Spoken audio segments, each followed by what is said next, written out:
इस वक्त की बड़ी खबर आ रही है। आईआईटी कानपुर के प्रोफेसर मणींद्र अग्रवाल का दावा, कोरोना की तीसरी लहर को लेकर उनका बयान सामने आया है। अक्टूबर से नवंबर के बीच आ सकती है तीसरी लहर। तीसरी लहर दूसरी लहर से कम घातक होगी। तीसरी लहर इतनी असरदार नहीं होगी, प्रोफेसर मणींद्र अग्रवाल का कहना है। तीसरी लहर पहली लहर की जैसी होगी, प्रोफेसर मणींद्र ने कहा है। डेल्टा वेरिएंट की वजह से तीसरी लहर आएगी। देश के कई हिस्सों में कोविड के मामलों में काफी तेजी देखने को मिल रही है और इस बीच आईआईटी कानपुर के प्रोफेसर मणींद्र अग्रवाल का कहना है कि अक्टूबर नवंबर के बीच तीसरी लहर आ सकती है। हालांकि राहत भरी बात यह उन्होंने कही है कि जो तीसरी लहर होगी वो दूसरी लहर जितनी खतरनाक नहीं होगी, बल्कि इसका असर पहली लहर की तरह हो सकता है। कैलकुलेशन किया गया है एक थ्योरी के आधार पर, एक फॉर्मूले के आधार पर, और इसके मुताबिक बताया गया है कि अक्टूबर से नवंबर के बीच तीसरी लहर आ सकती है। हालांकि तीसरी लहर ज्यादा घातक नहीं होगी।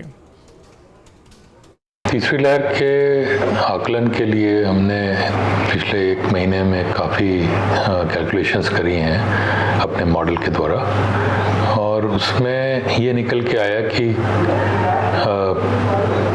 ब्रॉडली कि तीसरी लहर उतनी अधिक प्रभावशाली नहीं होगी जितनी दूसरी लहर थी। इसमें हमने 3 सिनेरियो वास्तव में बनाए हैं जो कि आधारित हैं कुछ अजम्पशंस के ऊपर।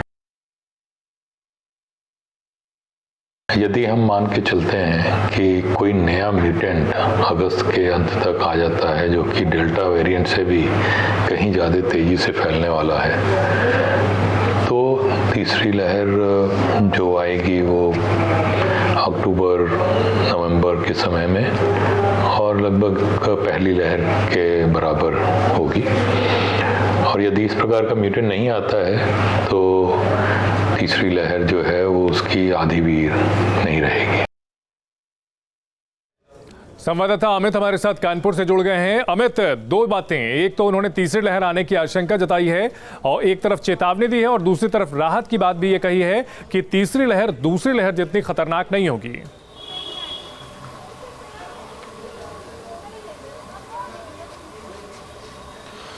बिल्कुल चंदन, आपने सही कहा, ये बहुत बड़ी राहत की खबर है। और आपने अभी उनका जब बयान सुना तो उन्होंने कहा कि डेल्टा वेरिएंट से अगर आगे कुछ बढ़कर, अगर जैसे डेल्टा प्लस जैसा कोई म्यूटेंट हो या कोई और म्यूटेंट हो, अगर उसमें बदलाव आता है तो कहीं ना कहीं तीसरी लहर आएगी। लेकिन जिस तरह से कई संगठन या कई डॉक्टर्स का ये दावा है कि तीसरी लहर देश में बस कुछ ही दिनों में आने वाली है, या कुछ लोगों ने कहा है कि तीसरी लहर आ गई है, उसको इन्होंने अपने गणितीय मॉडल जो इनका सूत्र है उसके आधार पर इन्होंने उसको गलत बताया है। और इनका मानना है कि जो तीसरी लहर अगर आती भी है तो वो पहली लहर की तरह ही कम प्रभावी होगी, क्योंकि दूसरी लहर में सबको पता है चंदन कि डेल्टा वेरिएंट ने बहुत कहर बरपाया था। लोगों ने बहुत लोगों की जान गंवाई थी। इसके बाद से लगातार इस बात को लेकर चर्चा थी कि तीसरी लहर आए उससे पहले ही तमाम तरह की तैयारियां करनी है। तो एक बड़े वैज्ञानिक है, प्रोफेसर आईआईटी कानपुर के हैं, इनका बहुत सम्मान है और अभी तक इन्होंने जितना भी अपना कैलकुलेशन किया है वो बिल्कुल सटीक बैठा था। ऐसे में प्रोफेसर मणींद्र अग्रवाल का ये आकलन कि तीसरी लहर को लेकर बहुत ज़्यादा चिंतित रहने की ज़रूरत नहीं है, और अगर तीसरी लहर आती है तो फिलहाल वो अक्टूबर या नवंबर तक आएगी। और उसको लेकर उन्होंने कई सिनारियों पर अपना काम किया है, जिसके बाद उन्होंने अपना ये नतीजा लोगों के सामने रखा।